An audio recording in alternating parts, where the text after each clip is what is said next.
औज़ुबिल्लाहिमिनश्शैतानिर्रजीम बिस्मिल्लाहिर्रहमानिर्रहीम। अस्सलामुअलैकुम ख़वातीन व हज़रात। आज हमारा टॉपिक है नफ्स के ऊपर, और नफ्स से जुड़ी हुई बातों को आप लोगों के साथ शेयर करने से पहले एक छोटी सी बात ज़रूर बताना चाहेंगे, और वो है मुल्ला नसरुद्दीन साहब की स्टोरी। हालांकि आप लोग मुल्ला नसरुद्दीन साहब को बहुत अच्छी तरह से जानते होंगे और उनके बहुत ज़्यादा फ़नी वीडियोस या फ़नी कहानियाँ आप लोग ज़रूर सुनते होंगे और उनके बारे में जानने की कोशिश करते होंगे। मुल्ला नसरुद्दीन के अलग अलग तरह से उनकी अपनी एक हिदायत देने की, उनका एक अपना इल्म देने का अलग एक तरीक़ा था। वो अपनी बात को जोक्स के रूप में बताकर और वो बहुत बड़ी नसीहत देते थे। अब यहाँ पर जब बात हो रही है नफ्स की, तो हम लोग अपनी ख्वाहिशों को पूरा करने के लिए किस हद तक गुज़र जाते हैं, इसका अंदाज़ा भी लगाना नामुमकिन है। इंसान क्या करता है कि अपनी ख्वाहिशों को पूरा करने के लिए वो सारे काम करता रहता है जो कि उसकी ख्वाहिश होती है, उसका नफ्स उसको इजाज़त देती है, और इसी तरह से वो नफ्स की इतनी ज़्यादा पैरवी करने लगता है कि उसको हराम और हलाल का भी अंदाज़ा नहीं रहता है कि वो कौन सा काम हराम कर रहा है, कौन सा काम हलाल कर रहा है। और इसी तरह की चीज़ों को वो लगातार करता रहता है। उसको किसी से मोहब्बत हो जाती है तो वो भी हराम के दायरे में आती है, लेकिन वो उस चीज़ को नहीं समझता है। किसी से नफ़रत हो जाती है तो भी वो हराम के दायरे में आता है, उसको वो नहीं समझता है। इंसान को इन सारी चीज़ों को समझना चाहिए कि जो नफ्स है वो किस हद तक हमें लेकर जाती है और कहाँ पर ले जाकर छोड़ती है, और उसके बाद में क्या अंजाम हमें भुगतने पड़ते हैं उनके, वो समझ पाना बहुत मुश्किल होता है। जब तक इंसान इल्म को नहीं समझता है, दीन को नहीं समझता है, जब तक इंसान सही राह पर नहीं निकल पाता है और अपनी नफ्स की ख्वाहिशात को पूरा करता रहता है। इसी चीज़ के ऊपर मुल्ला नसरुद्दीन ने बहुत ही ज़बरदस्त उन्होंने एक एग्ज़ाम्पल दिया था, और इस एग्ज़ाम्पल से जो समझदार लोग हैं, जो दीनदार लोग हैं, जो अक्लमंद हैं, वो ज़रूर समझेंगे और वो इस बात को मानेंगे कि पूरी तरह से कि मुल्ला नसरुद्दीन ने जो किया था वो बहुत ज़्यादा सही किया था और बहुत ज़्यादा ज़रूरी था। यहाँ पर उन लोगों को सबक सिखाना जो अपनी नफ्स की ख्वाहिशों के चक्कर में, अपने इश्क के चक्कर में, या अगर कहा जाए या मोहब्बत के चक्कर में, या किसी के हक़ मारने के चक्कर में, अपनी नफ्स की ख्वाहिशों को पूरा करने के चक्कर में हद से ज़्यादा गुज़र जाते हैं, और जिसकी सज़ा उनको बाद में ज़रूर मिलती है। इसी तरह की स्टोरी मुल्ला नसरुद्दीन साहब ने अपने इल्म में, अपनी कहानियों में ज़ाहिर की है और बताया है और लोगों को समझाया है इस कहानी के ज़रिए कि इंसान को अपनी नफ्स की ख्वाहिशों से बचना चाहिए, जिससे कि उसको बाद में इसकी बहुत बड़ी कीमत चुकानी पड़ती है। ऐसे ही मुल्ला नसरुद्दीन साहब की स्टोरी शुरू करने से पहले थोड़ा सा उनके बारे में आप लोगों को पता ही होगा कि वो बुज़ुर्ग थे, इल्म में बहुत बड़ी हस्ती थे और बहुत ज़्यादा दानिशमंदी के साथ अपनी बातों को लोगों तक पहुंचाते थे।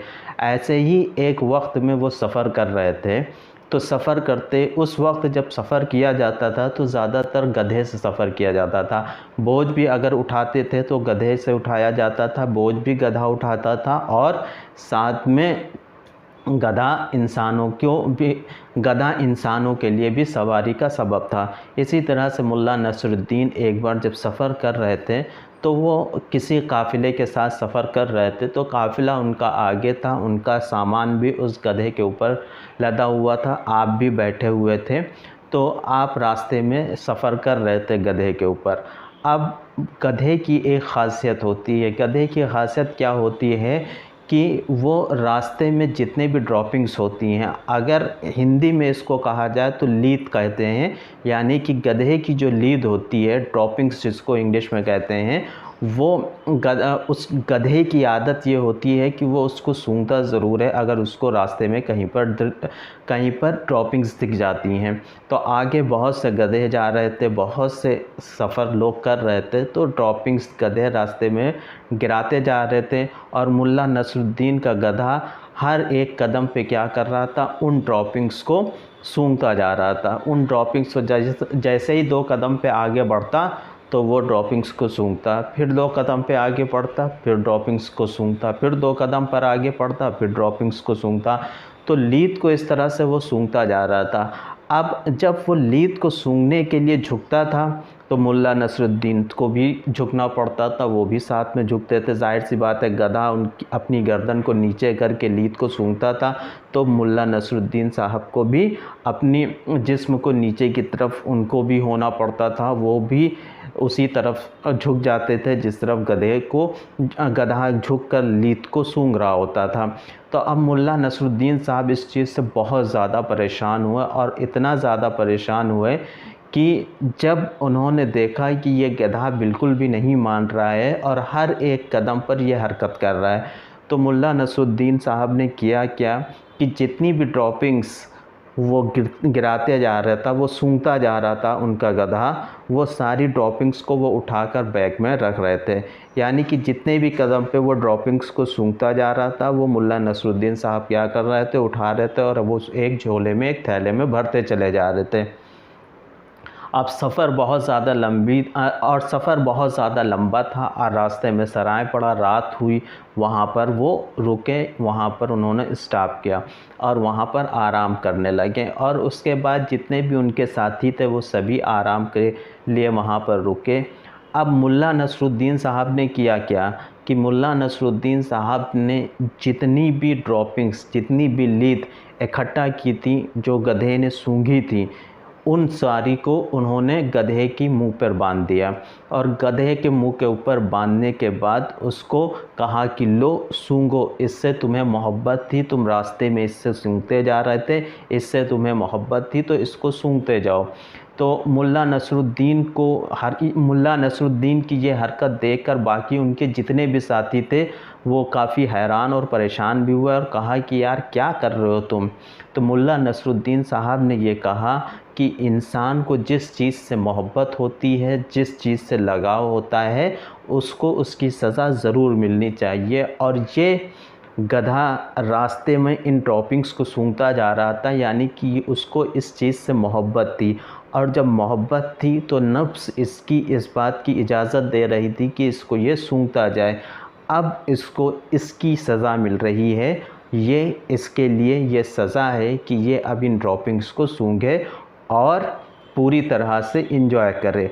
यानी कि यहाँ पर सज़ा किस चीज़ की मिल रही थी, नफ्स की ख्वाहिशात की मिल रही थी। नफ्स की ख्वाहिशात क्या थी उस गधे की कि वो रास्ते में चलते हुए सारे ड्रॉपिंग्स को सूंघता जा रहा था, जिसकी वजह से उन्होंने परेशान होकर इस तरह की हरकत की और उसको इसकी सज़ा दी।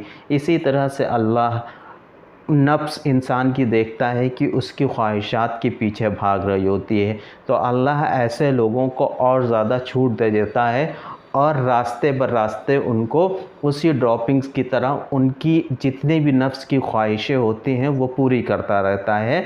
लेकिन उसकी सज़ा इंसान को दुनिया में अगर मिलनी होती है, अगर उसको ये बात समझ में आ जाती है कि हाँ हमने अपनी नफ्स की ख्वाहिश की थी और उस वक्त वो तौबा की तरफ जाता है, तो उसको उसकी सज़ा दुनिया में ही मिल जाती है। लेकिन अगर उसको आखिरी तक, उसको लास्ट तक इस बात का इल्म नहीं होता है कि वो अपनी नफ्स की ख्वाहिशों के पीछे भाग रहा था सारी ज़िंदगी, तो अल्लाह आखिरत में उसको उसकी सज़ा ज़रूर देगा। तो नफ्स की तरफ हमें नहीं जाना चाहिए, नफ्स की ख्वाहिश की तरफ हमें नहीं जाना चाहिए। हमें ये समझना चाहिए कि हम जितना ज़्यादा अपनी नफ्स को मारेंगे उतना ही ज़्यादा अल्लाह के करीब होंगे, अल्लाह की दोस्ती हमें मिलेगी और अल्लाह हमारी उन सारी ज़रूरतों को पूरा कर देगा जिनके पीछे हम भाग रहे थे नफ्स की ख्वाहिश की वजह से। उससे बेहतर है कि हम अल्लाह की दोस्ती करें, अल्लाह से दोस्ती पालें और नफ्स की ख्वाहिशों से दूर बचे रहें, जिससे कि हमारे लिए ज़िंदगी आसान हो जाए और हम अपनी ज़िंदगी को पुरखुलूस के साथ जिएं, ज़िंदगी को आराम के साथ ज़िंदगी गुजारें और अल्लाह की इताअत करें। उम्मीद है कि ये वीडियो आप लोगों को पसंद आया होगा और इससे कुछ सबक आप लोगों को ज़रूर मिला होगा। तो आज के लिए हमें इजाज़त दीजिए। अल्लाह हाफ़िज़। फिर कभी मिलते हैं किसी नई स्टोरी के साथ। Thank you very much.